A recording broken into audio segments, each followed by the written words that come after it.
You may have heard of the 12 days of Christmas. It is the 7 days of CRL this week. We have action pretty much every single evening of this week leading up to the first Open Qualifier for the Collegiate Rocket League Fall 2026 season. So welcome to Collegiate Exclusive, where we will be educating you as much as we possibly can leading into this weekend of the CRL Fall season kicking off. So welcome back to the podcast. And, TJ, I know you started classes this week. How are your first 2 days of classes? You would think syllabus week is cool. My reporting to Professor begs to differ. So I have been definitely slammed. Also, Esports UGA has been very active. We just got fresh off of a officer meeting. So I basically got home from class, right? 2 hours of power rankings, 3 hours of club meetings. I'm ready to talk Rocket League. I'm so gassed for tonight's episode. Bit of a busy day. Iceborg, have you started classes yet? I am having the great experience of not taking classes this semester. We like that. It's a will from God that I'm able to not do that. And instead, I'm doing basically everything esports. So this week has been nothing but staff training and meetings with all of our players of getting ready for everything. Luckily for all of our teams, most of their leagues don't start till October. So we have NACE is the main league that UNT plays from, and so we have a long time to work. But Rocket League, they don't sleep. Rocket League starting immediately. So we have our A and B team have been doing boot camps, and I'm locked and loaded and ready to go.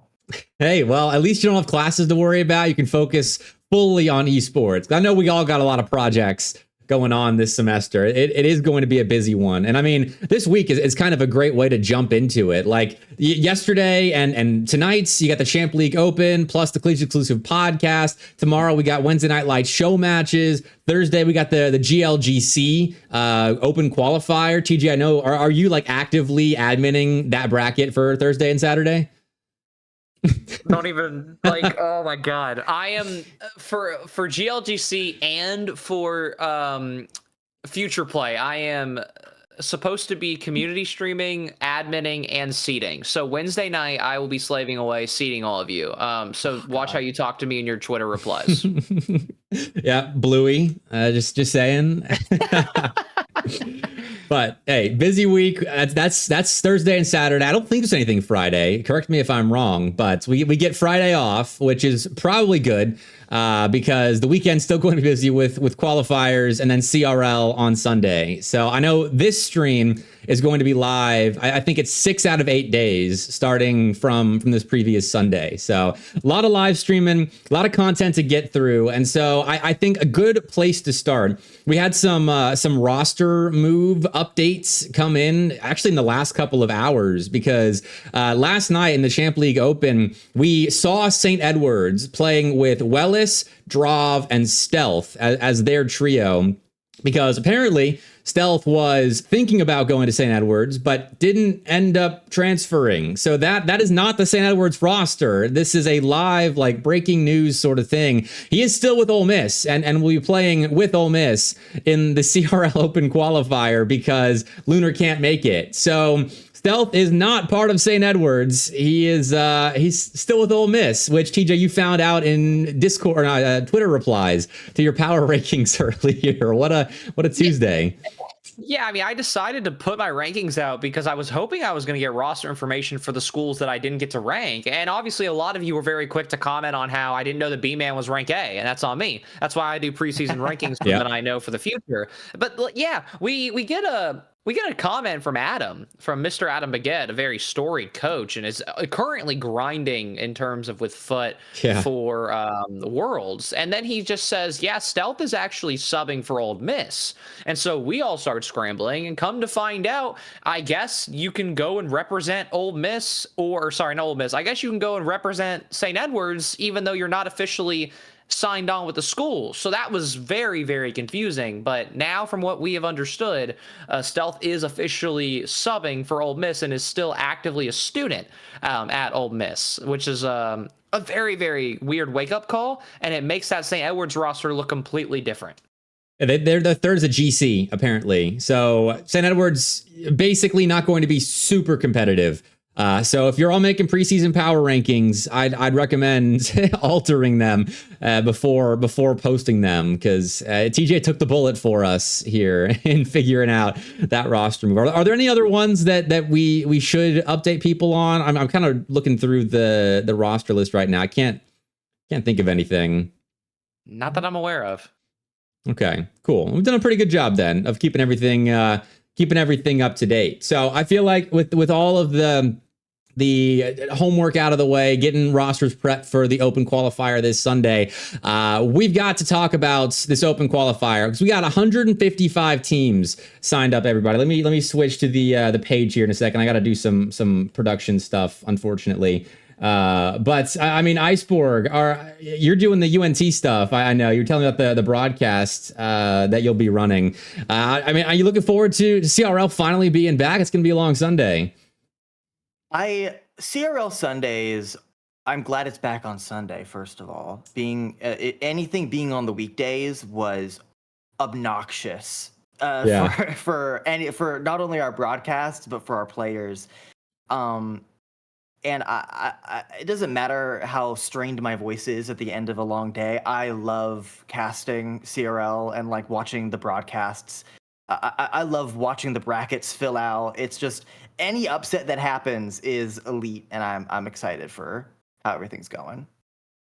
Registration's closed tomorrow, so we should have final answers on a lot of rosters. But 155 teams, I feel like this is down. I don't know if you've got the numbers off the top of your head, either of you, from previous semesters, but 155 seems pretty light. I feel like we're usually in the 200s. I can check that right now for you, actually. Beautiful. Iceborg is live with the research. I should have done this beforehand. This is just a thought that jumped into my head looking at the team numbers. This is so podcast coded. So for spring qualifier 1 last semester, there was 209. Okay. And that was already down from previous semesters. Qualifier 2 had 182. So. Okay. Well, you suppose you have to add 8 to that, considering the 8 that qualified for 1. So yeah, still down. I mean, we had our conversations about the format last week, so I guess we don't really have to rehash all of those points. But I am curious, and TJ, I'll start with you. I mean, I feel like power rankings kind of give away who we think is going to make it, but I mean, this is a point that I know you wanted to talk about. Do you have any teams that you think that are in this qualifier that maybe look like they should make it that you don't think they will? Okay. Oh man, you really want to get me started with the let's hot start takes, yeah, let's start with the hot takes. Okay, so give me a second to refresh myself, because I'm going to pull up the teams that are registered right now. You're saying teams that are currently registered who I think were expected to make it but will not. Yeah, which I think should be all of like the general top 8 barring Maryville. I don't think Maryville is signed up yet. Still. Okay. Let me go down real quick here. If I had to throw one out into the world, right? Because for qualifier 1, it is how many teams that are supposed to? It's just 8. It's right? 8. Yeah. Go through? Okay. And so, are you talking about my whole 16 or my top 8? I'm talking top 8. Like in this qualifier, we've got the majority of the top teams competing in it, despite all of the Europe shenanigans that might be happening with playing on European ping. Do you think we're going to see any crazy shocks? Because I mean, obviously we're going to have maybe one extra team that you may not have expected, like an Indiana Tech or a Cumberland or a Boise get in because Maryville's not competing. But I mean, do you think we see a top team like a Northwood or a Concord or something like that not get in here?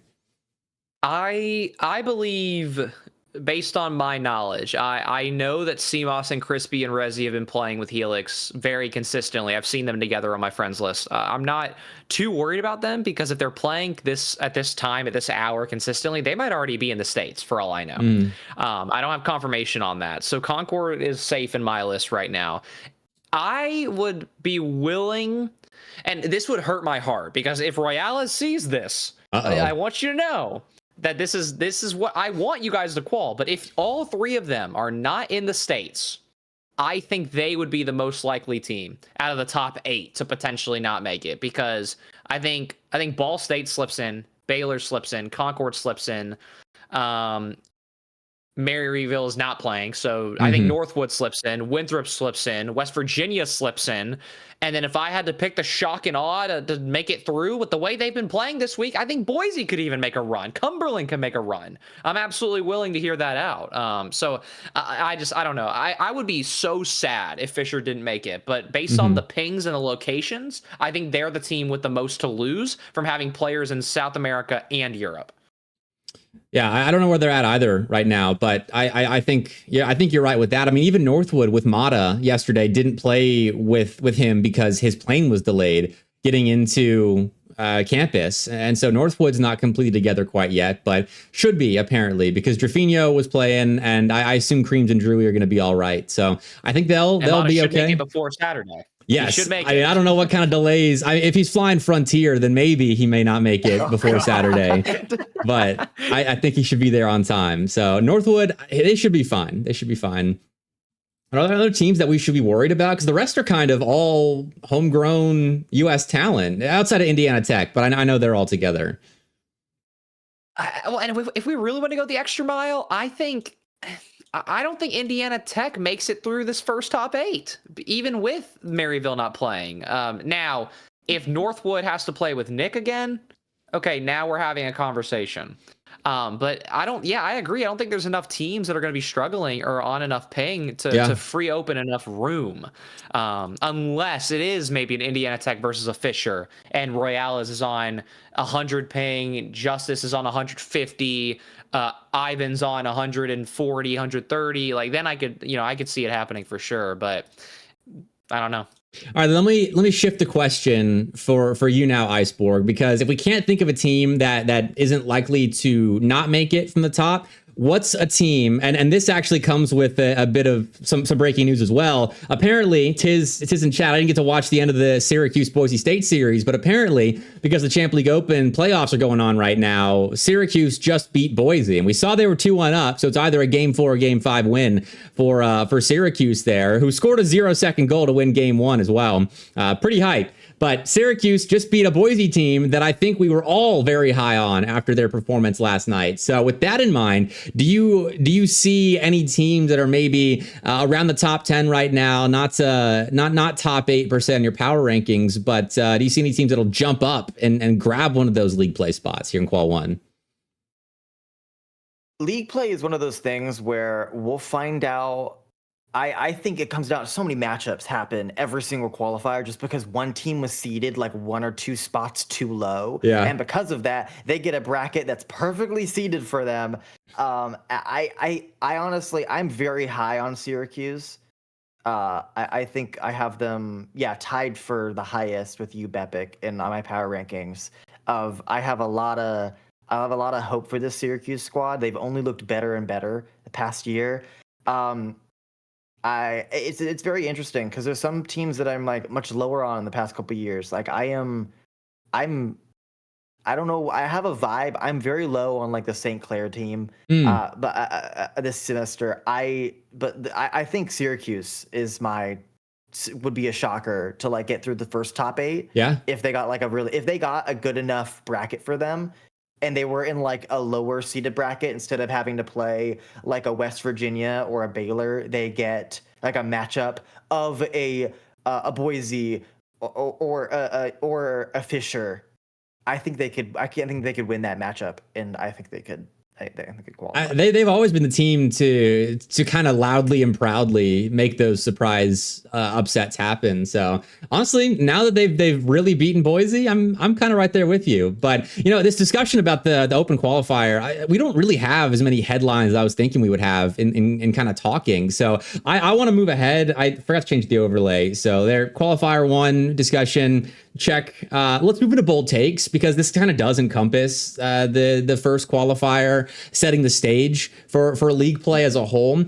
So I've got a couple categories that are answers to our kind of predictions for the end of the season, and I'm going to start with kind of the big one because whoever wins this semester of CRL is the fall champion. That's a big deal. So I want us before the first qualifier even happens, to drop predictions as to who we think is going to win this entire semester of CRL. So I hope you guys have been thinking, looking into your crystal balls, because we've got some future to predict here. So I mean, Iceborg, do you have a team right off the dome that you think is going to win fall immediately? I last week I said it, and I'm not going to change my bold prediction. It would be bad of me to switch up on who I think is going to win. I still have full faith that I believe that Northwood is coming back for their crown and is going to win this semester. I think this transfer move is an extremely bold one from the university, and I think it works out. And I think I think unfortunately it only increases the amount of regional transfers that begin to try to pour into the states. TJ, you got one? With one of the best duos in the entire league and a player who is 1 or 2 series away from playing in their first Worlds, I think Concord gets another fall of glory. I think Rezi is absolutely the type of player that with another new addition and an unexpected fall, I think that Rezi's going to get the Helix effect and we'll get a open lane without teams getting to adjust very quickly. And I think that I really, really enjoy Crispy's mind as the IGL with Helix and Johnny behind them as well. And if CMOS is on more than 25 past 2, he's easily the best offensive player, or at least best spearhead of an attack, one of the best in the entire nation. And I would even argue further than that in some cases if he really starts playing the game. I think with a full team of pros now, with Crispy heading it up, I think Concord gets their victory in the fall. Okay, so well, shoot, Northwood and Concord taken kind of leaves me in a bind because I either have to repeat a name or like go with a Maryville or something, which would be incredibly boring to repeat. So sneak a West Virginia in there. Who cares? Throw. That's not a bad shout. Am I bad if I say that's bad for the sport? In my opinion, if West Virginia wins, yes, really? I think that's bad for the sport. Why is that? I think that of all the North American teams, with the way that West Virginia plays, I would be shocked if they make a top 4 this year. Oh, top 4. I'm willing to say that. Okay, they even got with to change their Devo. whole play style. They've got to change their whole play. Devo better change that team, which he can, and he should, and he will, I'm sure. Devo has to change that whole team, and Gyro's got to actually become a threat on the field in higher level lobbies, in my opinion. Okay. Yeah, I don't know if they're quite there yet. I was watching them last night, and in the Champ League Open, they were rotating their roster basically kind of like multiple times in a series. They would sub people in. Like I watched them. I forget who they were playing, but they lost the first 2 games of a series with Matter, Cosmic, and Devo in, and they sub Gyro in for game 3, win 7-0, and then I think it was Boise that ended up closing out in game 4 after that. But they were rotating rosters in, and it did feel like Gyro and Devo were locks as players on that team. But I don't know if they know who their starting lineup is quite yet. So they've got a lot of things to figure out at the moment, but you know what? I'm gonna go with Baylor. I think Baylor win this semester. I think with the sort of backing that they have as a D1 program and the expectations that should carry, I think that 3 former, still current pros actually should be able to piece together a championship run. That trio, Andy, Hoxer, Zanil, should be in a championship game in the next year. And so I'm going to go ahead and say that they win this semester, even with Northwood bringing in the 2 Brazilians. Maryville still very much the top of their game. Concord looking solid because I mean we need some All-American representation at the top. I think if that happened, that would be a net positive for the esport. Like, yes. I see nothing wrong. Like, I think that Northwood will win the whole thing and regional transfers will go crazy? Absolutely. But if Baylor did win, It would be amazing for a D1 university Yeah. who's poured nothing but love into this esport to suddenly win a championship. Do you know how much Baylor would like flaunt that? Probably like that'd be on their billboards program- in Waco. Yes, and they Absolutely. play the game the right way, Mhm. and they've got a very, very long-standing like their whole program model is consistency. I mean, look at Adam Stanley; he's doing it twice at 2 different schools, running a contending program. So, no, I agree. That'd be great for the sport. I would love that. Like any D1 university, I have love in my heart for them because it's like, okay, we got it. It takes me back to the first seasons of CRL where it was a bunch of D1 and D2 schools just duking it out and going on crazy. Like it gets me. I would love it. I love that prediction. All right. Well, I'm happy to be a crowd pleaser for this one. Let's keep doing kind of positive predictions here. Most impactful roster move. I'm going to go first because I don't want you guys to steal my most impactful roster move. But you know what? I'm going to go down the list and look at a team that's going to jump way up in the rankings, but isn't, I think, necessarily a championship contending team quite yet. And I'm going to say that Mercy move to LCU. Iceborg, you can't talk about him for another straight podcast episode. I think for LCU, adding Mercy to an already promising beastie-led lineup, I think that's going to move the needle the most out of everyone towards the top of CRL right now, because LCU was stuck in such a rut the last several years of play. I think Mercy will finally be the difference maker, because when I was doing my live power rankings on Sunday, the other CRL top level players, semi-pros, couldn't stop talking about how good Mercy is when I was asking their opinions of him. So I think Mercy is going to be my most impactful roster move. I think LCU is going to be like a middle of the table, pull off an upset here and there against a top 8 team in league play sort of player, sort of team. I'm mad that you took my thing. Do you want me to go while you look? No. I will talk about Mystical and Boise State. I think this new Boise State roster, I think the roster rooms that Boise State has made over this offseason will work out in droves. I think that I have them as my I think they make Qual 1. I think they get in the top 8 Qual 1. Okay. And I think it will not be, they will try to push for the top 4. I don't think they make top 4 in league play, but I think they give a lot of scares to the rosters in top 4. Like a lot of trying to push to game 5s, I have a lot of faith in this Boise State roster. Which only can mean that I have to talk about Syracuse infinitely more later. We'll talk about them plenty, I'm sure. Northwood has 3-0'd Indiana Tech. Okay. I mean, are we surprised? No, not really. I feel like I think Mata was probably playing in that series. Surely. We need confirmation, but I think Mata was expected to be arriving, so I'm not too shocked by that. Mata was playing, says Somber. Confirmed. Very nice. Okay. Good for Northwood. I'm glad. That makes me feel better about my rankings of them and all that. We're about to find out because Syracuse and Northwood play next. So Ooh. Surely it won't be a repeat of PCL finals where Syracuse reverse sweeps or something. Surely not. Surely not. All right. Well, speaking of impact, I'm going to throw in mine now in the meantime while we follow the Champ League tournament as well. I think I like both of yours, but I think those programs have been league play contenders their entire time. Oh, you're going I think deeper. A school who... Yes, I am. I think a school who fell from grace and this singular player could actually put them in league play. It's TMS and Ole Miss by far for me. I have been very high on TMS over the last few weeks, and I really think he's got the potential. I know they're both Italians. I think he's got Arju level potential on the field.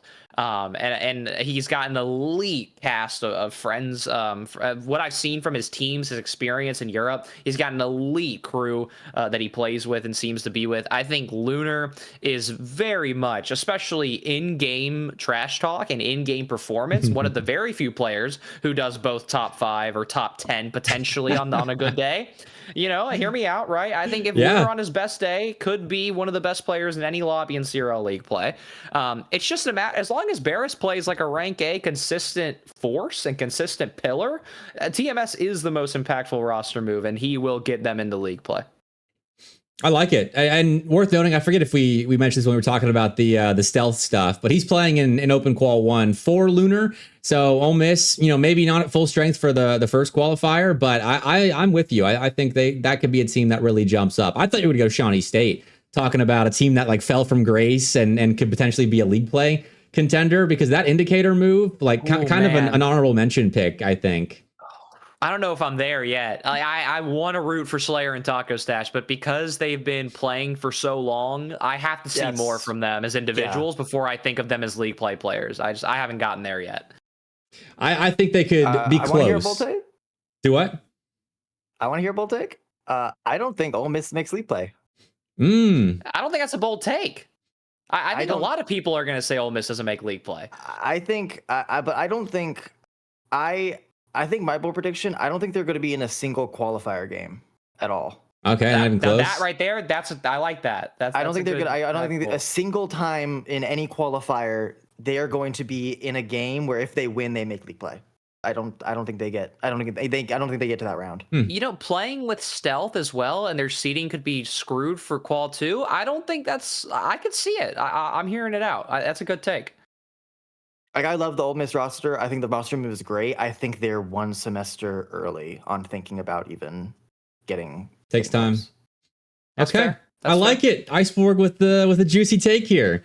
But we'll have more time for hot takes. I want to get all of our bold predictions out, because I want to talk underdog runs, because we kind of had we were talking about now teams that could jump from maybe the low side of the top 32 into league play. But I want to talk about the teams like your Daytona States and your WCTCs and your Edgewoods of semesters past that came out of nowhere, that are going to surprise a lot of people, maybe jump into the top 25, maybe be in a qual match where maybe they get put down by like a Boise or a Syracuse or a team of that nature. So do you guys have anyone off the top of your head, or do you need a second to kind of think about who the TJ? Yes, TJ in the back of the classroom. I have to go first because I'm claiming this team is my dark horse, and I said it on Twitter and I'll say it to the rooftops now. This Drummondville roster looks so scary, and the reason why I say that, all right, first off, let's talk about the players, right? Snowf, Nibra, Pyrex, those are, in my opinion, you have a player like Nibra who's been rank A or higher his whole career, it feels like, and has been at that level for years, has been in the competitive scene for years. Pyrex is somebody who has made the climb more recently, and Snowf as well has been somebody who has made the climb more recently. Not to mention that, but also with them, and I was talking with y'all about this not that long ago today. We talked about in the LCQ, made it to group stage, made it top 28, went 1-3. In the Swiss, and these are players with strong individual performances. They played on multiple different teams in multiple different NA Opens and did well. I think this team is adjustable. I think they're one strong IGL or one strong coach away from upsetting, for potentially making it somewhere into top 16, for topping maybe the Opens, maybe being a threat in the LCQ. I think all of that and then some is the ceiling for them, and really the sky's the limit. So that's my pick, Drummondville all the way.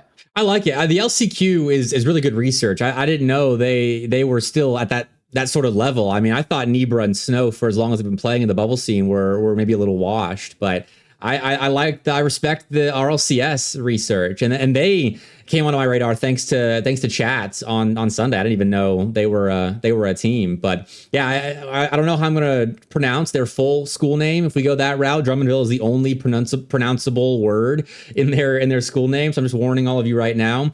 Don't try it. But I want to toss mine down real quick. We've already kind of talked about them. And Food's just joined chat as well. But this Olivet team, not getting a lot of respect so far. I was eyeing them potential top 32 team. I just left them out as a spoiler. But Fuj, Hezi, and Sialu, I think this team has a lot of potential. I've heard Sialu's actually a really good ones player, ones grinder. And I think that has a lot of value if implemented right into the team. And Fuji and Hezi have been doing this a long while. So I think Olivet's going to be a team that people say, well, what's an Olivet in one of these qualifiers when they make a run, once they get some reps in as a team. So that's my underdog.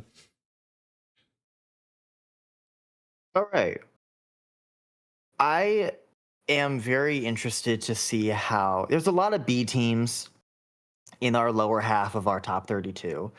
And the one that I have low, but I'm really high, I'm wanting to see how they do, is I'm really interested to see how this LCU white team plays.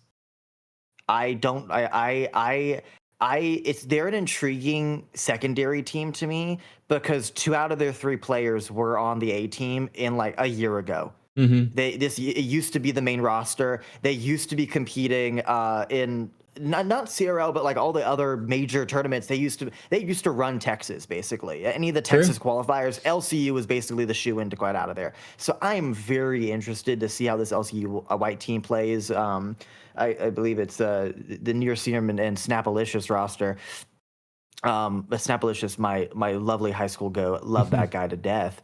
I want to see how they can fare. I want to see if this can be an upset roster in the lower half. I want to see if this can be a soon to be not like a team that's fighting for league play, but a team that's like knocking down the lower teams, even trying to get close to league play, becoming a gatekeeper roster in the future. LCU's good at that. I mean, that's 2/3 of the roster that was pretty much a gatekeeper team for a while. So I mean, I don't know if that's a crazy prediction, Iceborg. I think that's like kind of expected from this team, in my opinion. Well, we all have them below 30, so I was just like, we have them low. I want to see how they do. Yeah. That's fair. I mean, they could come out of nowhere in a qualifier and pop off. People are like, oh, I didn't know these guys were still actually playing the game. I think that's where you're going to get your unexpected question marks from. So I'll let you have it. But that's all the predictions I wanted to do. I wanted to get something down that we can look back on. Maybe come late October. No, it'd be November actually, with CRL ending late October, and can be like, all right, we got this right. Way off base with this, and look back on ourselves, see how well we did. But what do we got next? Champ League Open. You guys keeping an eye on things? Do we have any updates on what's going down over there? Let's see. I have it right over here. I was about to say, Iceborg's going to have to help us out here. I do not have it. I got all the tabs open. Right now, there's no streams happening. The streams are the secondary semifinals and the final.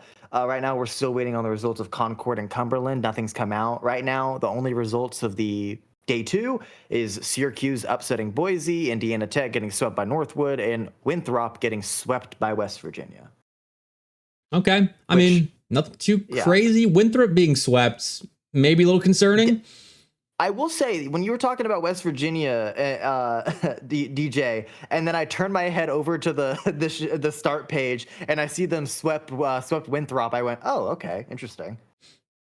This is so Winthrop coded. Yeah, starting lineup too. You can never tell if they care or not. And I wish I would have watched that game live, because a really good win for West Virginia. Don't get me wrong, but like, this is like such a Winthrop result. Like they murder everybody. They get to a top 8 and then they just disappear. Thank you, Albedo. That Winthrop series was apparently played last night. That's right. That's right. They did one quarterfinal last night on Taco Stream, because I think TCRL had work at like 6 a.m. So they wanted to just like get it out of the way. Didn't want him to have a potential super late night tonight or something. I don't remember, but they played that yesterday. So West Virginia, I guess, pulled that together and beat Winthrop. But let's look at how we got here. Go pool by pool real fast. This was the Boise State breakout pool. I did a lot of coverage of this group. This was the series West Virginia were kind of they dug themselves a hole by changing their roster out and then putting Gyro in and got started too late. Boise State looked too good to let them back in it, essentially.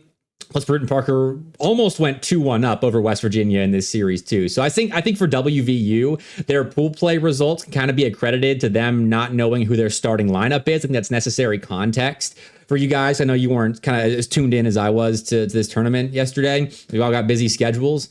But I think the big storylines from this pool, Boise State making a run, and Kaiser down here, TJ, making a bit of a run, beating York, beating Bruton Parker, and taking a game off of Akron. I think those guys are making a name for themselves early.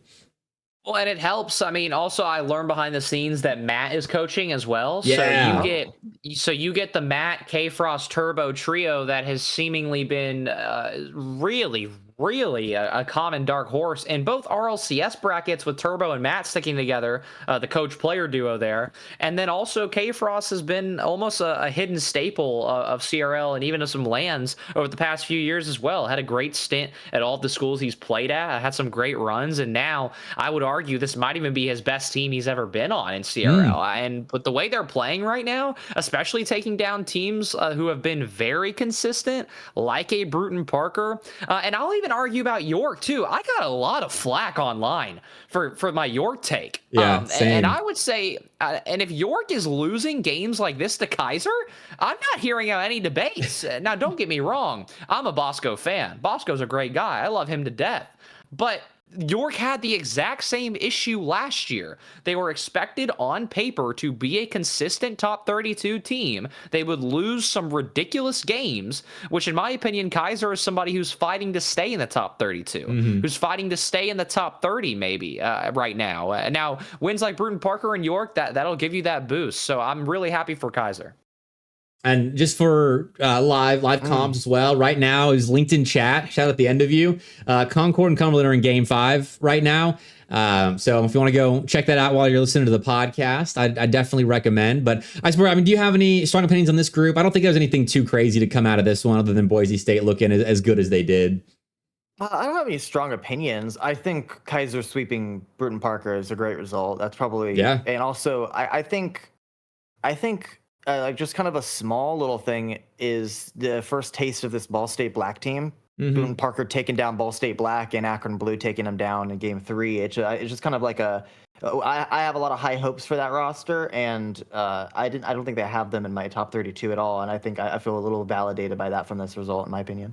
They need time. I think Ball State Black, because they have so many young players and it's such a fresh team, despite how good this team can be and how we know that they can be good, they're going to take time to develop. And I think that's all there is to their performance so far. I don't think they're going to be close to making league play, but I think in the opens, they're going to be a team that like Open 2, Open 3 are going to start going a little crazy and showing signs of what they can be. But moving along here, I mean, Concord, this kind of sets the stage for the Concord-Cumberland match going on right now, because Concord was playing with their full lineup here, unlike some teams in this tournament. It's CMOS, Crispy, and Rezi right now. They were 2-0 up in game 5 in the quarterfinals and didn't have much issue with the short-staffed Northwood, and Wichita State was actually playing pretty well last night. I mean, TJ, this is kind of what we're expecting from Concord. Well, also, I hate to be reactionary while we're taking a very serious podcast, but Crispy almost just went reset off the ceiling over 2 to score a third goal. They're up 2-0 against Cumberland right now. I'm trying not to. CMOS! They're up 3-0. Yeah, I was trying not to yell because there was some crazy. This series has been really close, and then out of nowhere, this game 5, Cumberland's really let it get away from them. I think all 3 goals have been Cumberland mistakes, leaving their net wide open. Yeah, I'm going to add something in as well. I actually will make an analytical point about that Northwood series, even though, and this is more of a prediction, I guess, even though, as Rezi scores to make it 4-0, even though Mata did not play, I think play style wise, with how Concord has always played, and if you talk to Crispy for more than 10 seconds, you'll realize this. They play a smarter game of Rocket League. They play a very low mistake game of Rocket League. They are very much capable and quick to point out other teams' flaws and mistakes, and will not only push through those gaps and create space in defenses for that, but also they will punish teams very, very quickly. And when you have a team that seemingly knows you better than you know yourself, keep an eye on that Concord Northwood rivalry. I think that could be argued. I think it could absolutely get to that point. And whenever we talk about power rankings, you'll see why I have Concord in that conversation.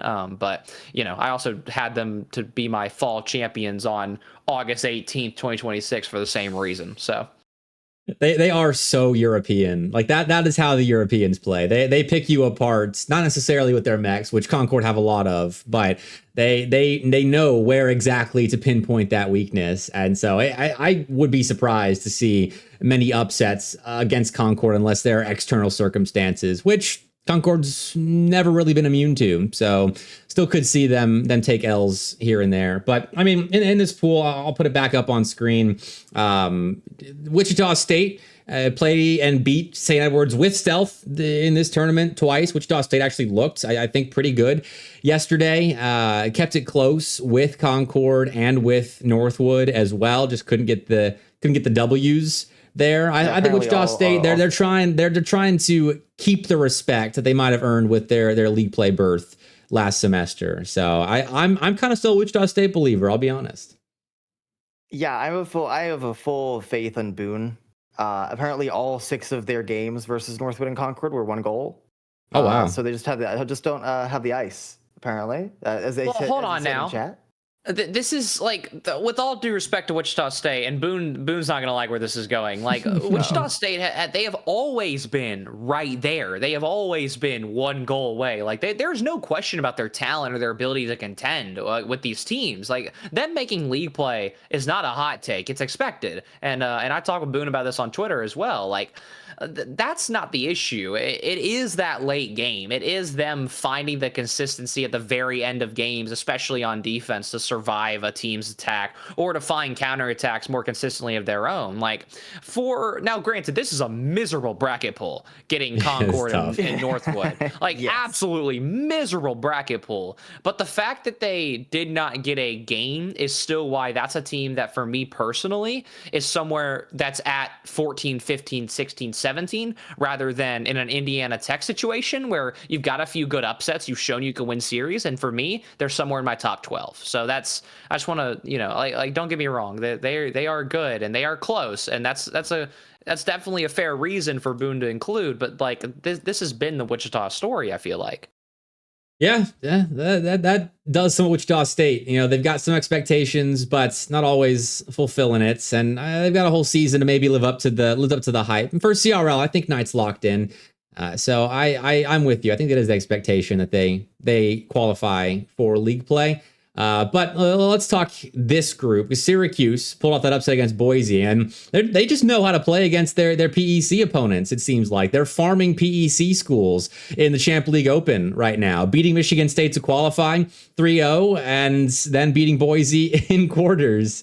But Daytona State, 5 seed beat Michigan State here the first time around. And then, unfortunately, Gio, I think his internet went out against WCTC, so they couldn't put it together with the substitute in down below. Context there, but hey, Daytona State getting a win over Michigan State, not too shabby. A great win, great showing from them. Sorry, Ice, I didn't know if you were going to say something. No, you're fine. I don't have any of the cameras up, so I couldn't see it. I was blind right now. Anyways, I'm keeping it brief, and then you take it away. This right here, this little WCTC, Daytona State, Michigan State, this right here is peak CRL, because any of these teams could be as high as top 20, top 23, top 25, or as low as top 30. And they've got to find their place in here. So for Michigan State, I'm glad for them that they got on top, especially with the roster move bringing in Mafinho.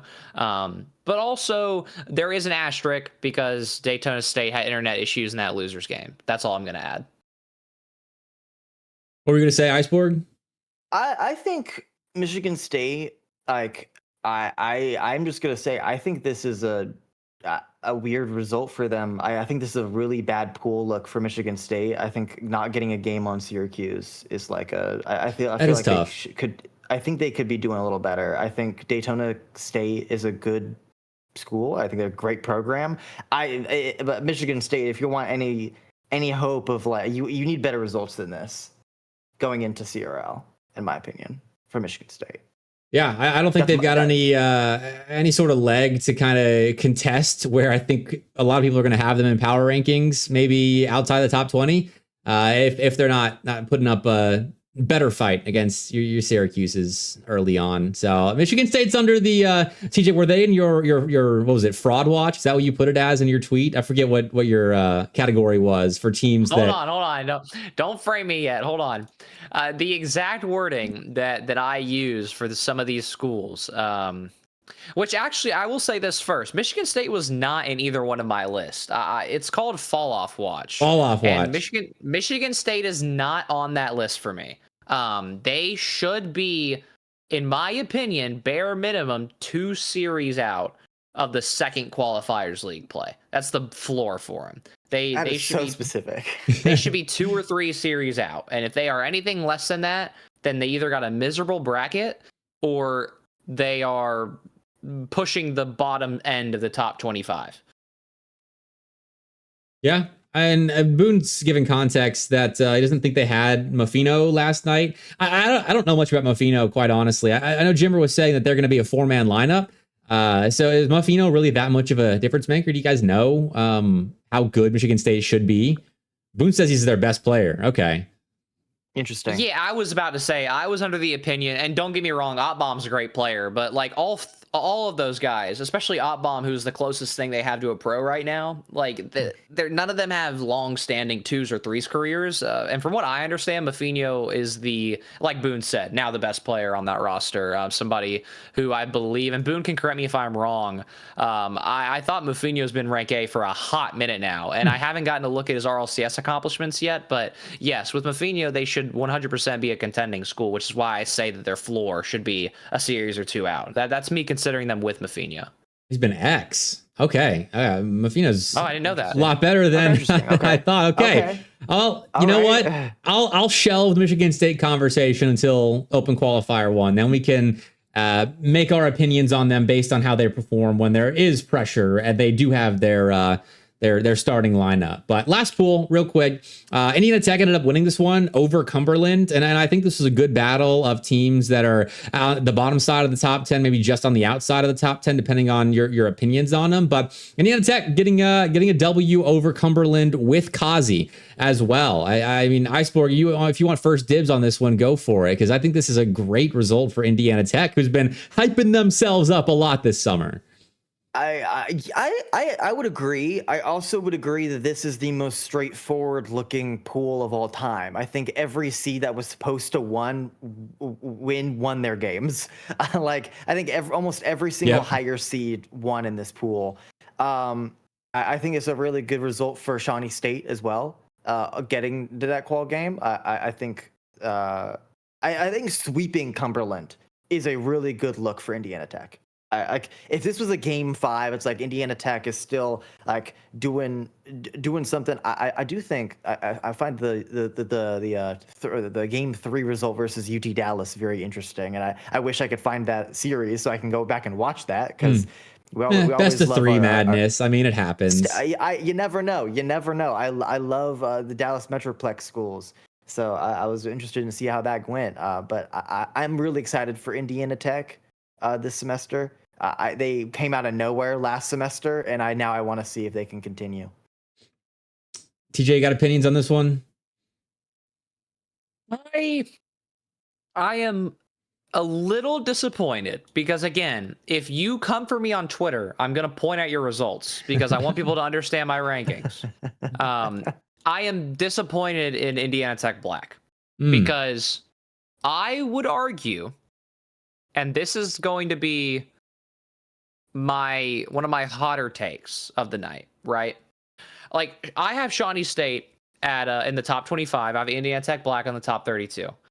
I think that a series like that on paper based on play style alone, Indiana Tech Black, I think, should be going to 5 at the bare minimum. Like or could be winning those games. I would argue that's a team that has to be more aggressive, should be more aggressive. I don't know a lot about Perry and Silk, so if Bluey's in the chat, I apologize. But like, I'm disappointed. That's fair. But I am disappointed solely because of it being a 3-1. I think that team should be a lot higher, but also the reason why I have them towards the end of my top 32 is because of losses like that against a team that I believe is a more dormant, slower playing team. Now, granted, Shawnee's a brick wall, and they've always been a brick wall. That's how Slayer and Taco have always seemed to play. And Taco then will counterattack, flip, reset, full field on your head or something like that. But they've normally been a defense first team. And if you can't get past some of those teams, you're really going to struggle against some of the wild cards. I mean, especially teams like a Kaiser, teams like a Daytona State. I'll even throw Kennesaw in that conversation, who's also a brick wall type of team first. So I was a little disappointed. I was really hoping to see more. I'll toot my own horn for Shawnee State all I can, Bluey. But I do think that if you want any chance for your roster to feel a lot better, I think you got to beat the Unks of CRL and Slayer and Taco Stash I feel like they've been in CRL forever. So if you're wanting to like push, I feel like you got to be beating those teams. I don't care if Indicator is the second coming of Zen. You got to. 2 out of that 3 roster has been playing for longer than I've been alive.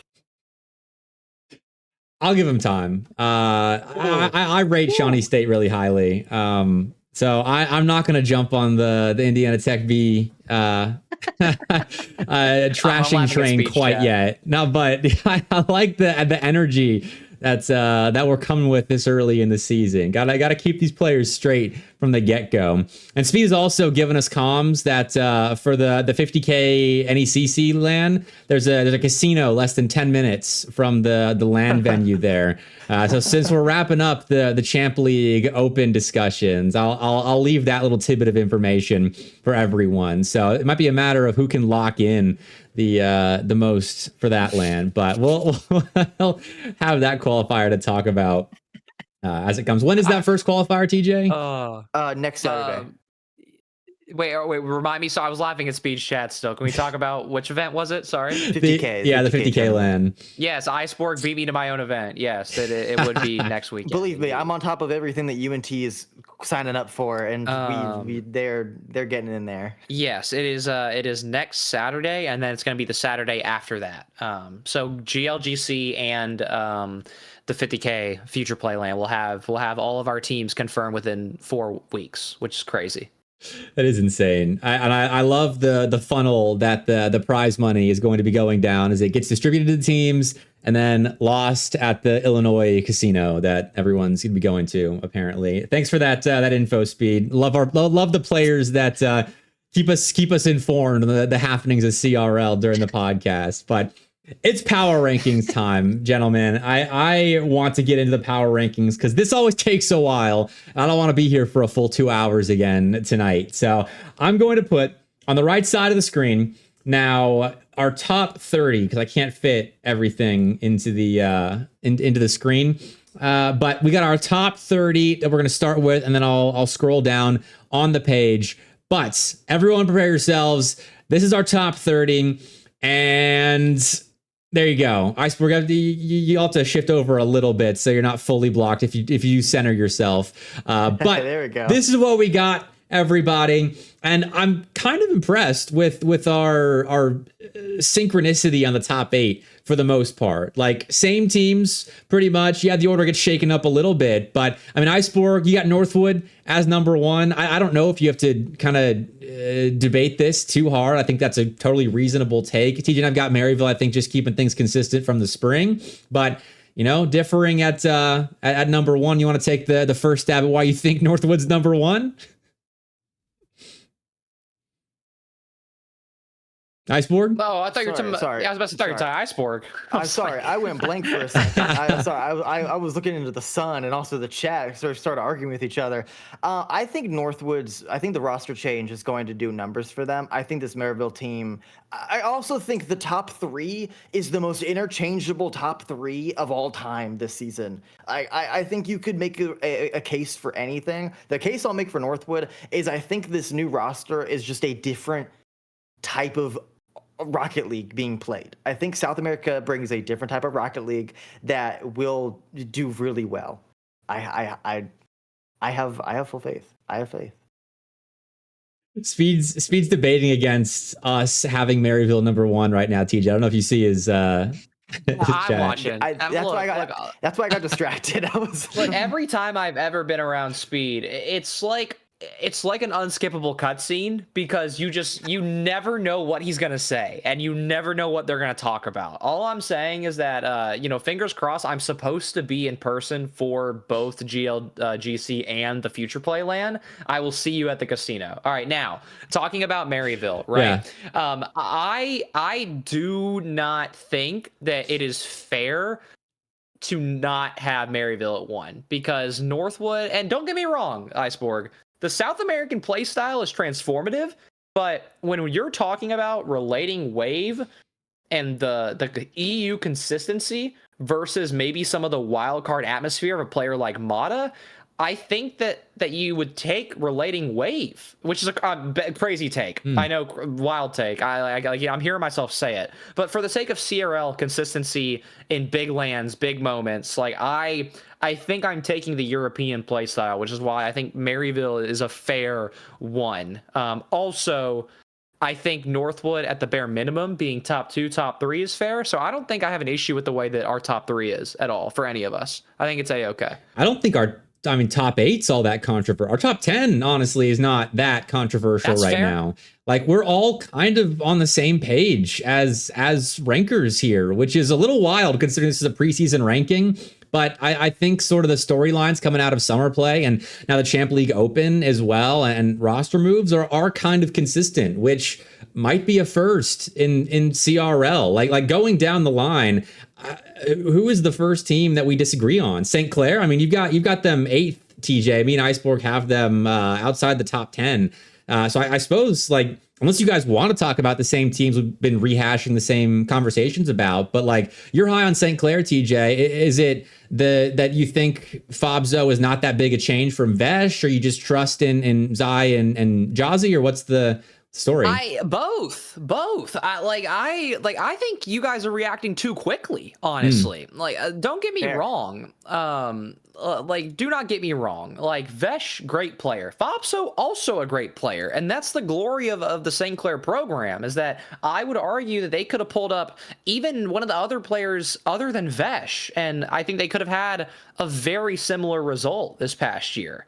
And again, Vesh is incredible. I think Fobso is right there with him. And so don't get me wrong. Will they take a step back this year? Right. But the way that I view them is they could still beat a Winthrop. They could still beat a Baylor. Now, do they beat a Maryville, Concord, Northwood? That's a different conversation. But I'm not jumping ship yet. Like, I would still never put them below a Boise and Indiana Tech, something like that. I'm not ready for that yet. The way I see it is that everyone else in that top, honestly, 14 range, if you're looking at my list with LCU being at 14, everyone in that range either made a serious improvement to their roster, I think, or stayed at a level that was already better than what I think St. Clair's at. That's why I got them low, because I think of all the teams in the top 15, barring my Akron, because, you guys also have Akron top 15. Like, those two have the most questions. Ask them right now, because Fobzo has to fill in some decent shoes. I mean, Vesh was good for that team last year. You got to be serviceable with Jazzy and Zai. And so I'm starting low on St. Clair and building up from there. And honestly, same for Akron without 5-up. And that's why those guys are so low despite having decent springs. I'm willing to hear out either. I agree. Like, the shoes are huge, and St. Clair's standard is to the moon. So I'm willing to see either, but I'd be shocked if they weren't contending in the top 10 safely. And that's, I think that's somewhere we could agree on them safely contending in the top 12 or top 11. I think we could come to a happy middle ground somewhere in there, surely. Well, as someone who has them at 14, I don't know if I can be happy medium that. Like I was not even like a top 12. You can't happy medium there. I have them 14 right now. I was actually debating whether or not to put LCU over them. What? No. LCU over St. Clair right now. I think LCU could do it. I think this new LCU roster could do it. Oh, the Texas blood. Oh man. I can't get no, like that's the first take that I've ever heard you say that I just absolutely cannot hear out. Oh man, I can't see that. Unless Fobso like turns into like Fobso's got to turn into goes to UNT A&M hat rooting for LCU. Yeah, who cares what I say anymore? I'm just all like, Texas. Fobso's got to turn into a brick for that to happen. I can't see it. He's been playing for too long. Like I think he's gonna be a lot more of a pillar for that team than we're thinking.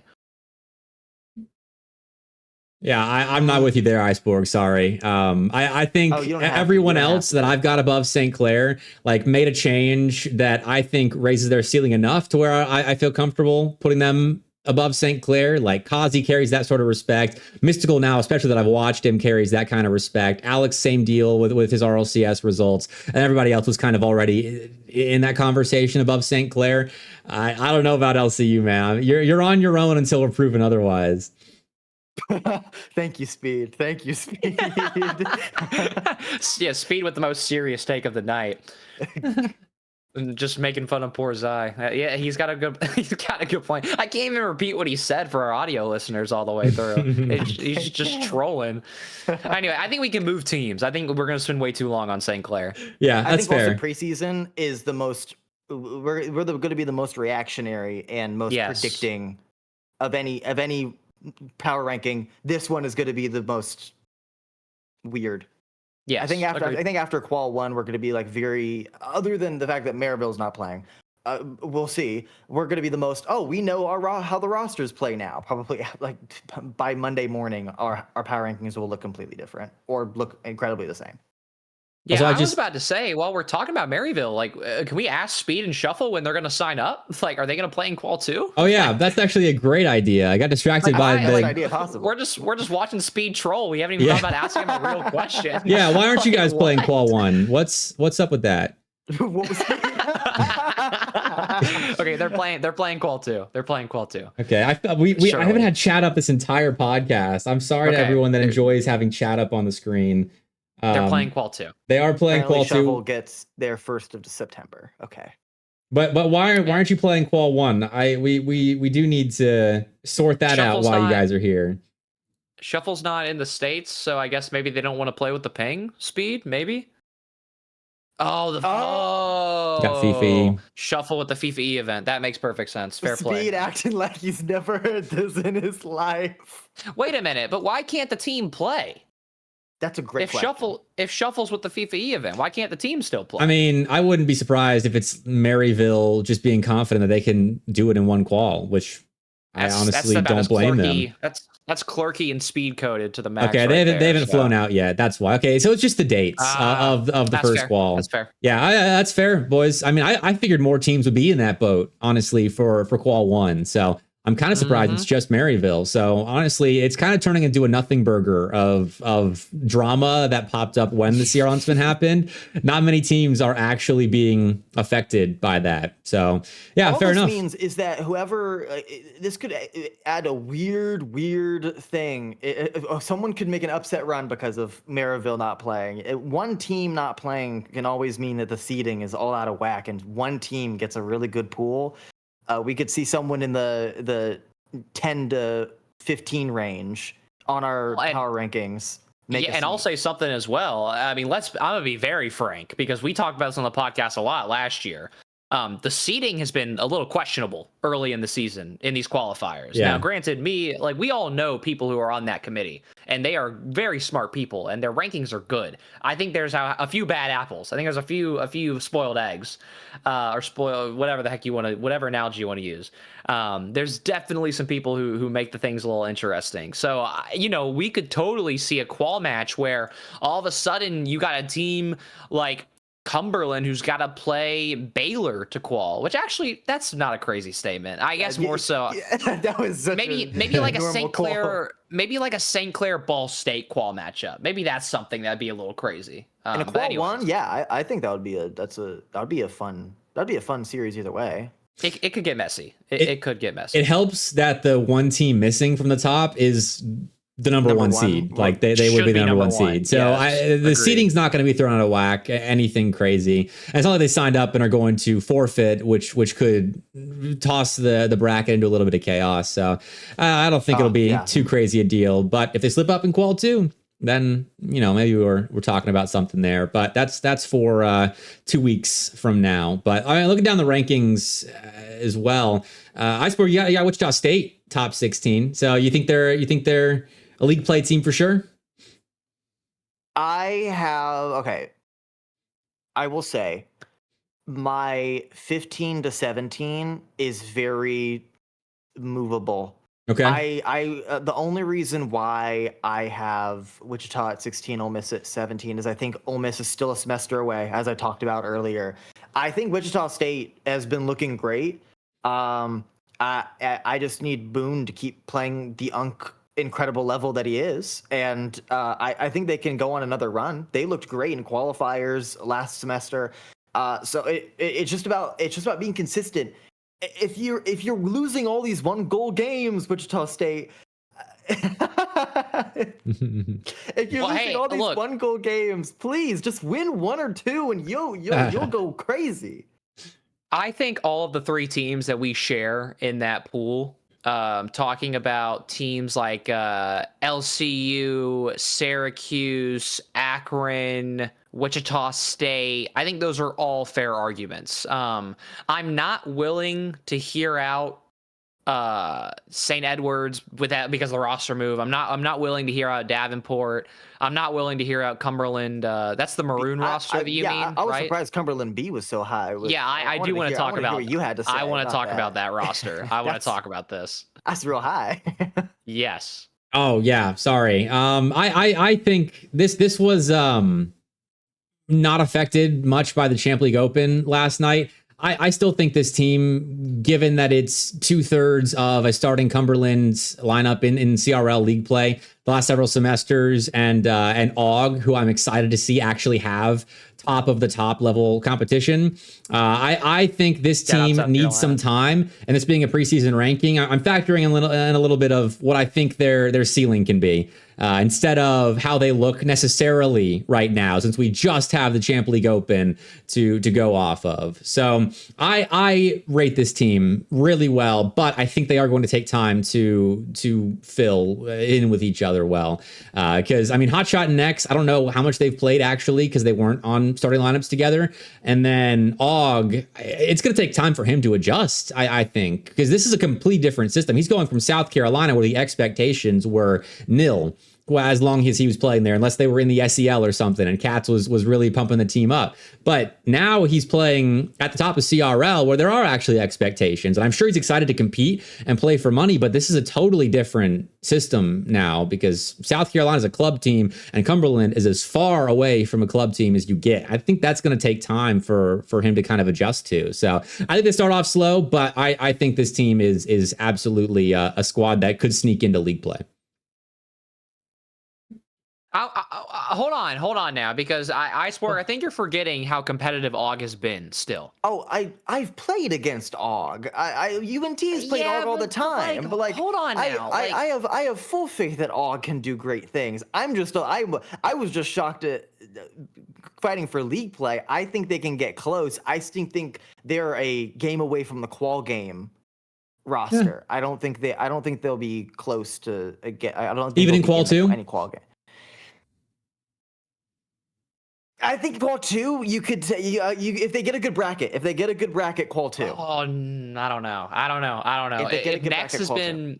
If Nex has been playing the game again, Og is fresh off of one of his best placements of his career, which is a top 16 in the North American LCQ. That's easily one of his best placements ever as a player individually. I think that there's and Hotshot's been, he's been one of the hottest names on the block since this past semester. So if Nex has been playing the game and can get back to where he was when he first came to Cumberland, then I'm with Bepic for the second qual. I think regardless of bracket, they could go to qual match. First qual though, again, it's hard for me to hop on the train because again, I agree. I think Og having to adjust, especially with you bring Nex in. He was the offensive spearhead. You brought Hotshot in to do exactly what Nex did at a slightly different level. Both X factors.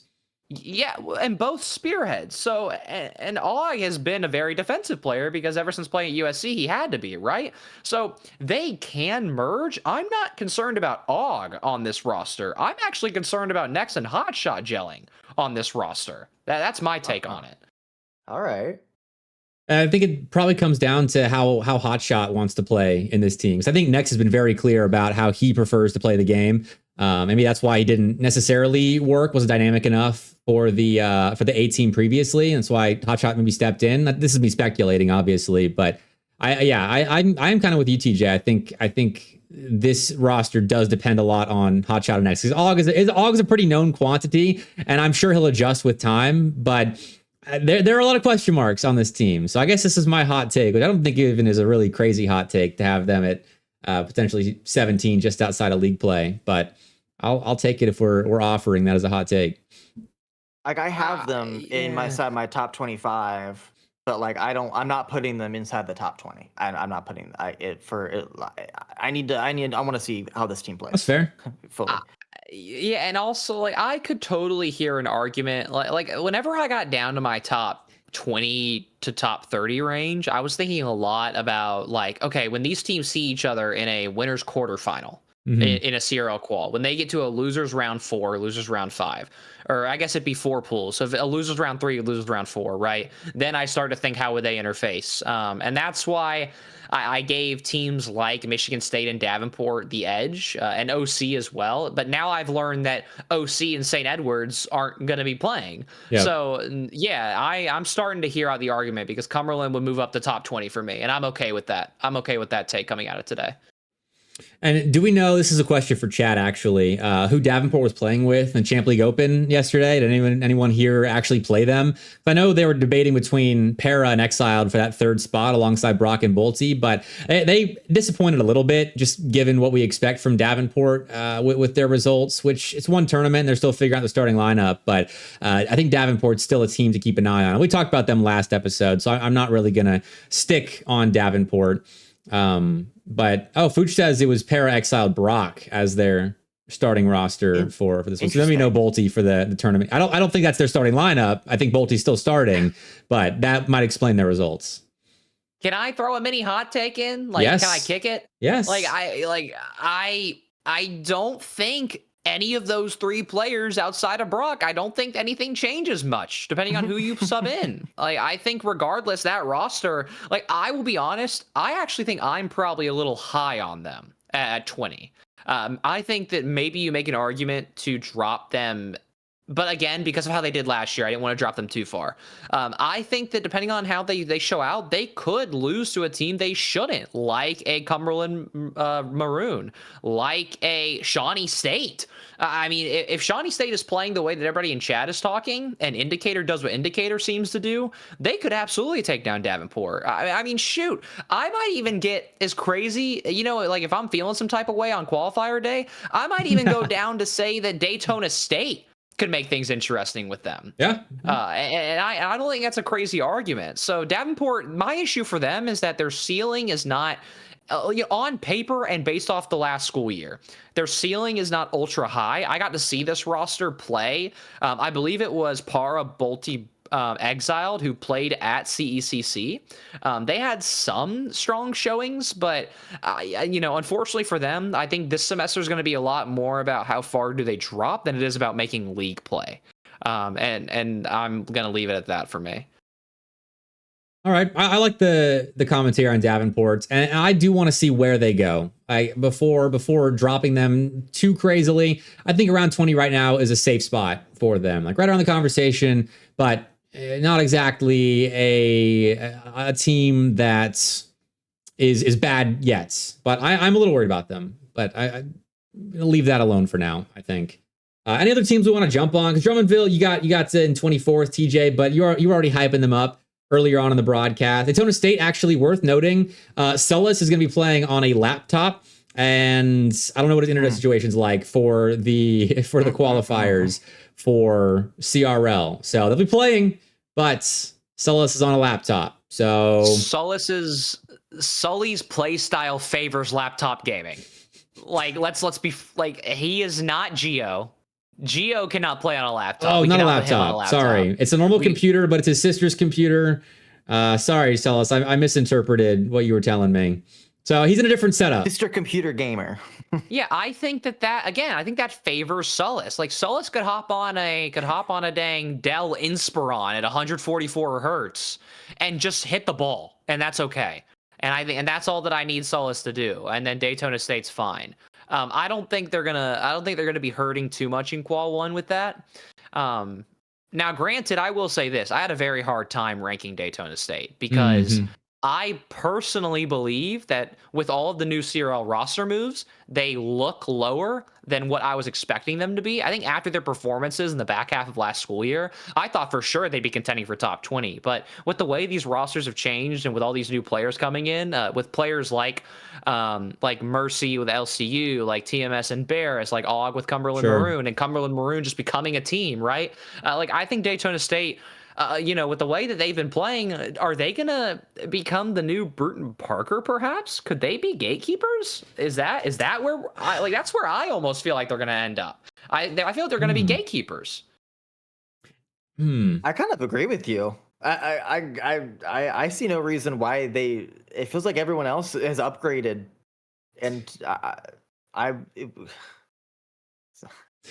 don't think they're going to be a team that is stuck like Bruton Parker is. I think they actually have a ceiling that can be in a qual match and pop off for a run or an open, and especially on land. Like these guys are land threats no matter what. They're really good on land, but I don't think they're stuck like Bruton Parker. I think they'll probably be in the same ranking as Bruton Parker for a large majority of the season, but I don't think they're stuck like Bruton Parker is, because Bruton Parker have been gatekeepers for the last 3 years in the top 20 range. They've been stuck there. They haven't moved a muscle.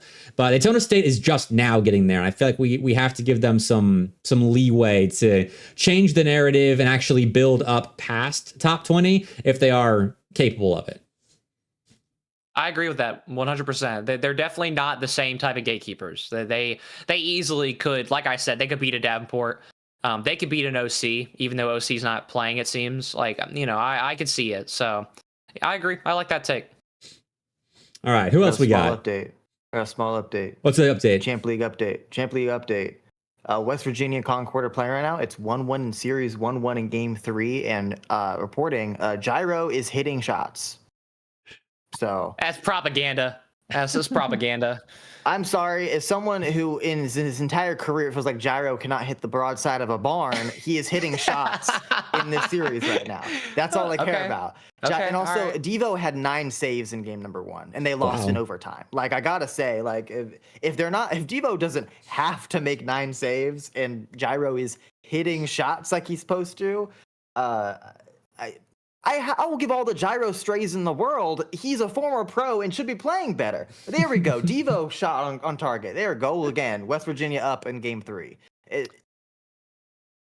All right, it's time to steer the narrative. Let's steer it. I am curious about one school quickly, and then a school I actually want to talk about. Who is the Columbia roster? Because they're in your top 30, and I don't know who their third is. Yeah, I don't know if the third is either. I give Columbia enough respect to think that they're going to find a third that still puts them in the top 32, but I don't know who their third is. And that's honestly why they're so low for me. The Rhyolite Gusky duo feels like it should be a lot higher, but too many question marks around them right now, and that's why they're low. But I'm still putting them in there because I assume they're going to find a good third. And until it's confirmed, like with ETSU, like with who's the one we were just talking about, St. Edwards, I'm going to keep them top 32 for now because I think they'll still be relevant. That's fair. Okay, I've got a roster. I believe I have them in my honorable mentions, but I did not want to put them in my top 30 because I had zero idea. That's fair. The third place. That's fair. All right, I have a roster that I actually want to talk about then, because I got a lot of Twitter flack about the and DM flack. I actually got a decent amount of DM flack about this. Oh God. Let's talk about Akron Gold. I actually have more faith in this Akron Gold roster, and then I get in DMs with some of the players in the league, and people act like that Akron Gold is going to fall off into like the mid 30s. Same thing happened to me on stream. I want to talk about that roster. Yeah. This was a team that I was debating putting top 32, like 30, 31, 32 for the record. I think Oxy and Gnosis are too volatile a duo to rate highly right now. They got to prove it first. But the Twitch chat when I was doing my rankings are Akron Gold haters, and so they convinced me to pull them out of the top 32 until proven otherwise. Still very much like right around that area. Also the honorable mentions, not ordered by the way. Just I think TJ is actually I shifted around to no, mine is not ordered. Yeah, mine is definitely not ordered. I shifted it around. Initially it was ordered, but I shifted it so that like all of us had Olivet in the honorable mentions, so I'm putting them in the same row. Same with Leslie. Oliver in honorable mentions. Yeah, I do. Well, we saw based on the Collegiate Exclusive Podcast tweet that I don't spell player names correctly all the time. Got a lot of replies for that. So let me go ahead. Shout out TMS for correcting you by literally just asking that his name was lowercase instead of capitalized. But that was probably one of my favorite responses I've seen to a tweet of all time. Okay, but I have more teams I want to talk about. But Iceborg, I want to hear you talk about Akron Gold if you want to, real quick. I'm kind of in the same. I don't think they're gonna fall off that hard. I was surprised by the I don't tweet my result. I don't tweet any of my power rankings on Twitter because the last thing I want is for people to notice that I exist.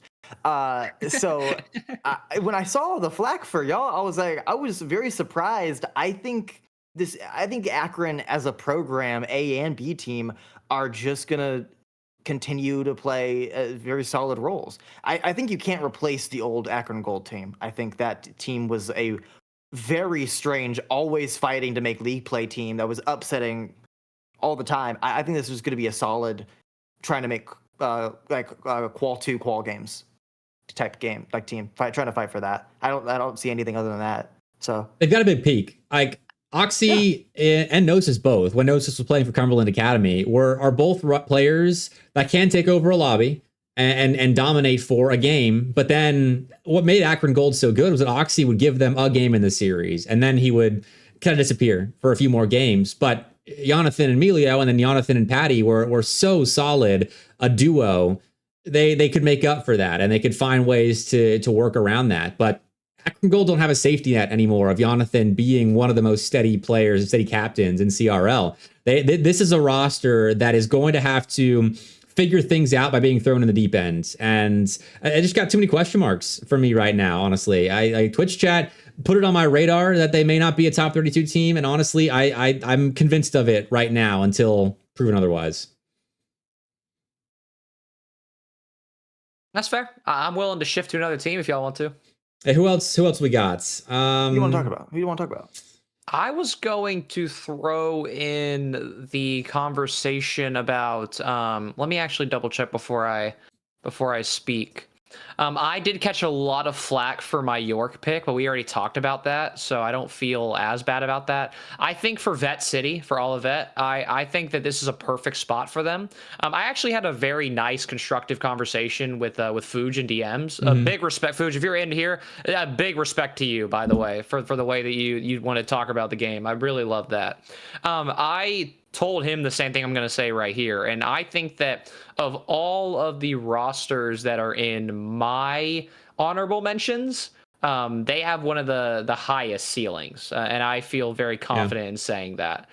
These are players who I think have been underrated for 100% of their careers, have not been viewed as consistent top contenders, and the fact that they've played a lot together this summer in RLCS events, and now they get to get a head start in Qual 1, they can hit the ground running, they can grab some early upsets. I am more worried about their long-term performance than I am about their startup performance in Qual 1. They're another team that I'm excited to watch, because I think Fuge, when at Sienna Heights, led that team alongside who was it? 11, I think, was on that roster. Sienna Heights was one of those teams that popped up out of nowhere and had the pop off potential to make a run in like a qualifier, an open, whatever we were doing back when they were relevant. And so I'm with you, TJ. I think this is an underrated team. I mean, obviously, I had them as my underdog roster, so I think my opinions on them are pretty clear, but that's why I put them as the top of our honorable mentions, because I think they are a team that should very much be at the forefront of this honorable mention category of teams like Conestoga. So you said they made a deep LCQ run, right, TJ? Conestoga? No. That was talking about Drummondville. That was not Conestoga. I thought you mentioned them playing LCQ. No, I had a typo that I instantly edited because I typed it wrong. I was doing my power rankings and I got the names confused. No, that was Conestoga. That's a really crazy typo to make. Conestoga did not play together in the LCQ. However, in my research, I did notice that that Poke actually had a very good run.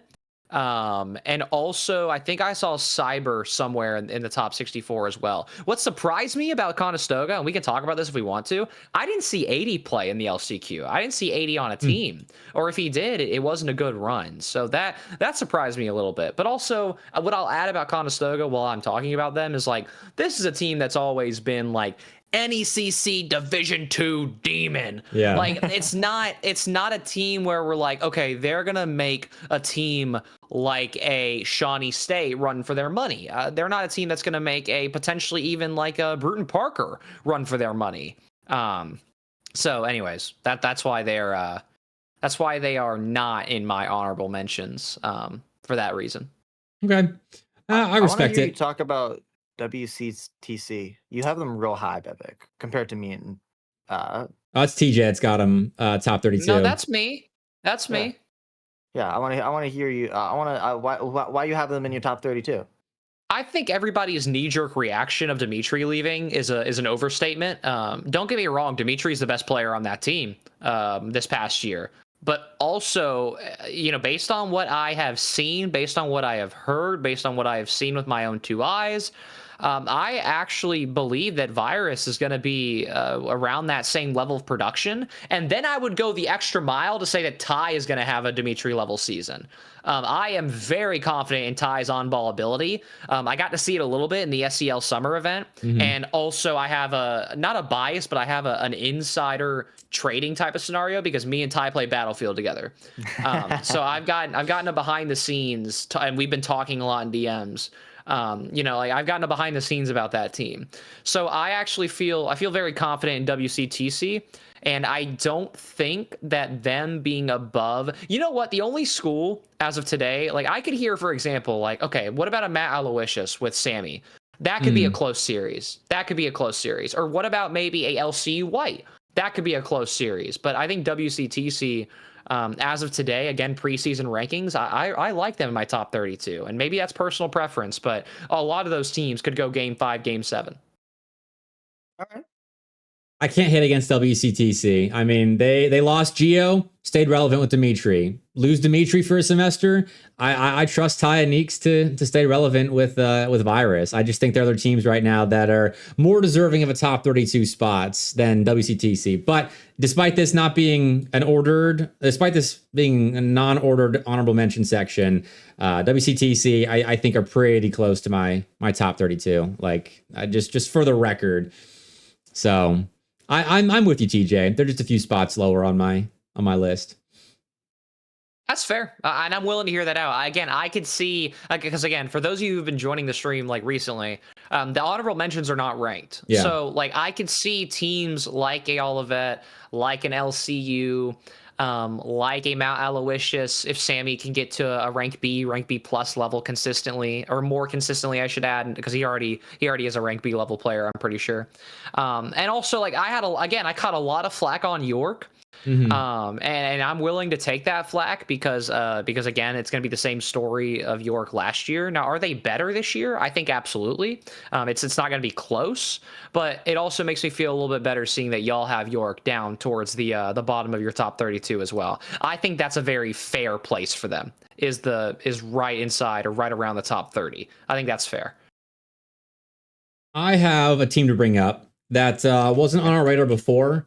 But I saw this we're doing power rankings with Sheep for those that wouldn't know because you're not in those conversations, but maybe coming out soon. But we're doing power rankings, and the list that was not put together by us includes South Florida, which is Yagami, Fisher, and Durkee.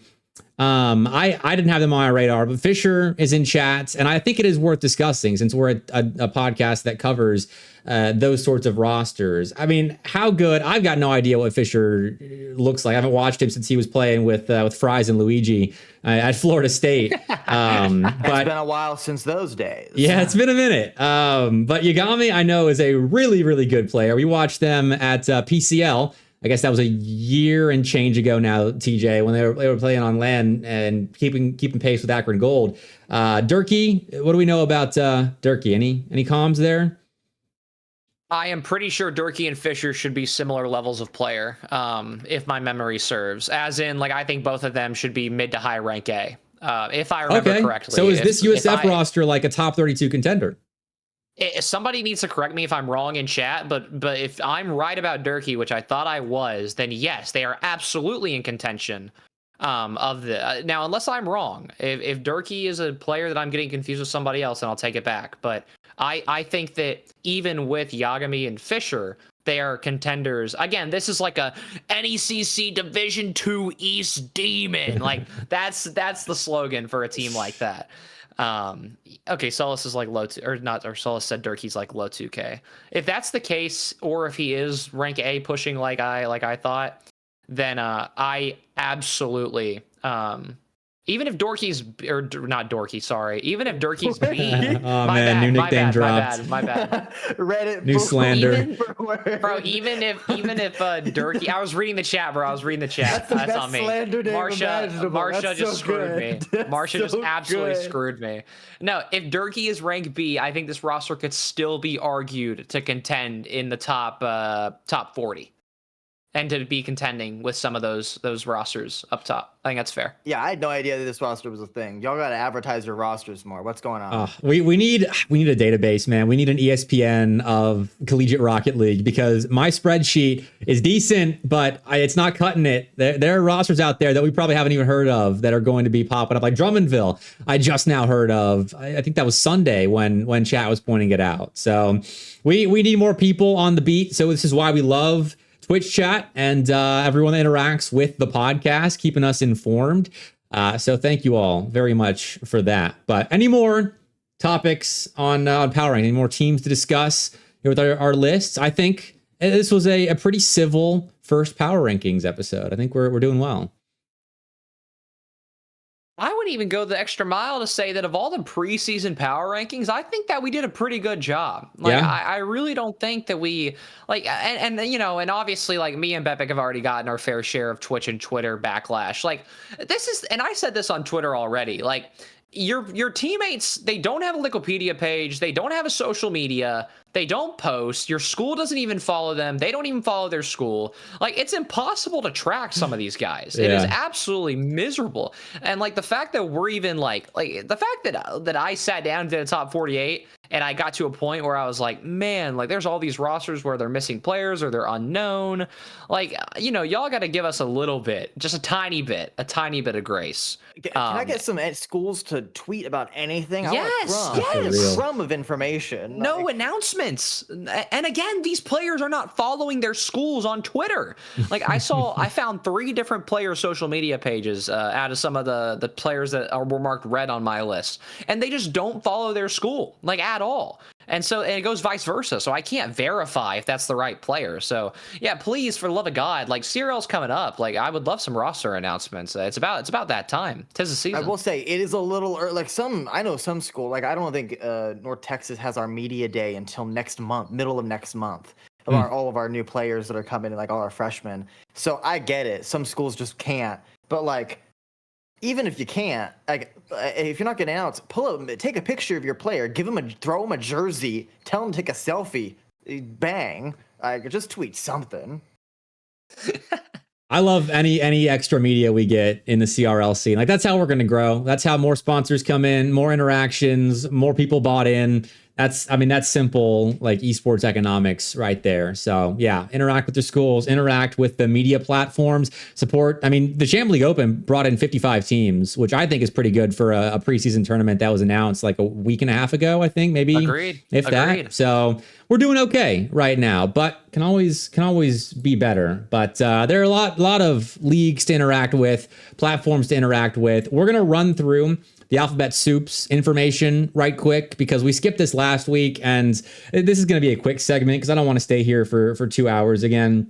But real fast, for those that are keeping tabs at home, NECC, NACE, and all that do start up in September. Oh, sorry, NECC starts up in September. NACE starts up basically when CRL is ending, which is hilarious. October, yeah. But real quick, NECC starting up. Look, September registration ends middle of September. So actually, NECC starts late September, which shows you just how early we are beginning CRL. So NECC's on Wednesdays for everyone that's going to be watching on September 30th. Good Lord, that's actually a month and a half from now. So I think we don't even need to be talking about this. But I mean, NACE, oh God, that's ugly. I'm going back to this. NACE starts middle of October. PCL and ECAC are pretty much the same. So honestly, doing this quick segment, I know it was in the run of show, but like all it's done is made me realize just how early CRL actually is and how much time we have with just CRL and LAN qualifiers that TJ is running, who's running every single one of them, it seems. But last thing on the Alphabet Soups, PEC did add West Virginia. So PEC is looking very stacked this semester, I gotta say. Do you have any comments on that? Any predictions as to who's going to win PEC with how good the top looks right now? I would be disappointed based on like today because West Virginia's been a little weird. Mm-hmm. I would like to see Baylor on top. Okay, I repeat would be for Baylor. With that. I'd be okay with that. That's my prediction. I'll roll with that. Iceborg, you got a prediction? I have no prediction. That's one of the leagues that I don't look at as much. I'm much more of a NACE looker. Yeah. Especially we can help. Hold on. Syracuse, Boise State, Baylor, West Virginia. Michigan State as well. Got to toss them in there. They're not a contender, but you got to toss them in there. Like those are the big five of the PEC. That's fair. That's fair. Give me West Virginia, honorable mention Baylor. That's fair. That's a good take. No, I like it. I care about the self-select conferences in NACE I love that feature that they're doing. I do like NACE doing that. From self-select, we got a conference with South Florida, Michigan State, Kennesaw State, George Mason, Wichita State, Cleveland State, and UNT right now. And all of their directors were at the NACE conference and did a meeting on that was so cool. Big ups to them. I love. There's a bunch of other schools in there. Radford too. There's a bunch of. Self-select is the best thing possible because if we can get more regional conferences in NACE, the path to D1 type conferences is my dream. So I need more of that. That's always been my vision for the CRL ecosystem is the regional conferences that aren't necessarily the traditional conferences of traditional collegiate athletics, but more esports oriented conferences. Because, I think the traditional sports model works, but esports is very different from football. So I love what NACE is doing with the conferences. I love like what the SCL and the NEL kind of are right now too with our sizes of regional leagues leagues that are kind of a conference. I mean, you got your big dogs, ETSU, Bruton Parker, Cumberland, Daytona State at the SCL right now that are teams that are competing on a national scale, but at the same time have their regional competition, regional land to then build into the national stuff. Like that's where Daytona State broke out last semester. So I'm a huge fan. From self-select, I don't know what is the reason that any West schools are not banding together to make a conference together, so they can. I don't see why they don't try to do that in NACE. There is a podcast episode in itself. Oh well, yeah. There is a West Coast league. Reasons. I know there's West Coast leagues. I'm just like, hey, why don't you try to do that? Like, I know it's already iffy by itself, Fuge. I'm just saying, if you have issues, if you're having issues, band together and make your own conference, and then if you and do that within leagues that are on their own. So like you're good enough, you can play these schools, but sometimes you'll complain about ping disadvantage up the wazoo, even if it's central. I'm just saying, like. I will also add to that conversation because Boone is saying the truth right now. The Southeastern D1s and the Western D1s are in the same world right now. You've got programs like Oregon. Utah does not count in this conversation. They're a rare exception. You've got schools like Oregon and UCLA who have good foundations and support for esports, but they don't have enough funding or ability to go to the next level. And in my opinion, really join a NACE or pay for a NACE and get the benefits out of it. I think that Oregon and UCLA are both schools where like they're going to have to wait until the rest of the region starts to catch up. I think the issue is quantity. It's not quality in terms of Western leagues, teams, programs. They need more teams, in my opinion.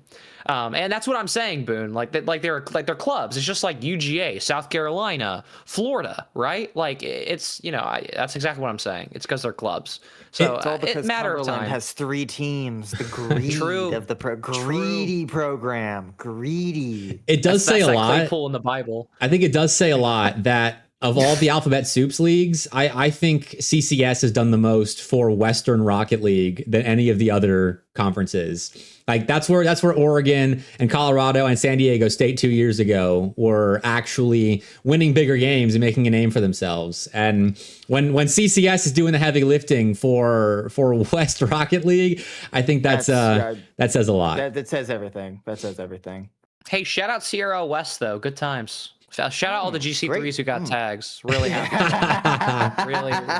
really good. So actually, GC3 didn't even exist. Shout out the Champ 3s who got tags. Really happy for them. So anyways, they'll get there. It's the same thing with the big D1s in the East. Like, Boone, has he really? I'm so sorry. All right. Well, I think this is a good place to end it. We've done enough CRL West slander. We got Dorky slander in there as well. But tomorrow I gotta plug my show matches because we've got really good teams playing on my stream to preview before CRL happens this Sunday. Wichita State's playing Syracuse. Indiana Tech B is playing Cumberland B, which is a battle of, I think, the 2 best B teams in CRL right now. And then to cap it off, Shawnee State's playing Michigan State, I assume with Muffino. I've not confirmed the starting lineup on that, though. But that's on my stream tomorrow. And we got your LAN quals, TJ. You want to plug those before we sign off? I would be so honored to. All right, the 2 biggest LANs happening this year, the Great Lakes Gaming Convention. You're playing a LAN at a baseball field, and that first qualifier is happening this Thursday, August 20th. Registration closes. That would be on Wednesday night. So that is tomorrow night. And if you need the links, I'm going to throw them in chat right now. Yes, I am seating. Yes, I am watch partying. And yes, we're going to have a wonderful time. I'll be the active head TO as well. And then I'm doing it all over again on the 22nd for qualifier 2. That is this Saturday. So Great Lakes will have all 16 teams confirmed by Saturday. And then flip on over to $50,000 on the line. This is the Collegiate Esports Showdown as a part of the Future Play event. Garden State Esports has enlisted me, and we are going through basically collegiate war, bringing an event this big to the scene. Like this right here is like huge implications for what I believe is going to be the culture of investment in our scene. So big ups to Garden State Esports and the entire Future Play crew. Now that event, those qualifiers are coming up very soon as well, and it is Swiss stage. The Great Lakes competition is double elimination. This event is Swiss stage, and it will be August 29th, and it will be 3 rounds in a row, 7, 8, and 9 p.m. Eastern. And then Swiss stage day 2 is going to happen on September 5th. That is back-to-back Saturdays, and that'll be happening at the end of this month and then the first Saturday of September. So that is Great Lakes Gaming Convention in Michigan at a baseball stadium. Shout out to the Great Lakes Loons. And then that is the Future Play Collegiate Esports Showdown. That event will be qualifying at the end of the month and into September. And then we'll see you all in Illinois with travel stipends for $50,000 with travel stipends. We will see you all hopefully there. Now, for those of you asking for me to leak the split, I don't know the split. I'm being so for real. I'm being 100% real. I don't know the split of teams yet. All I know is that out of the teams who have registered thus far, it is all 4-year schools. So good luck in your pool. That's all I can say. I don't know the rest.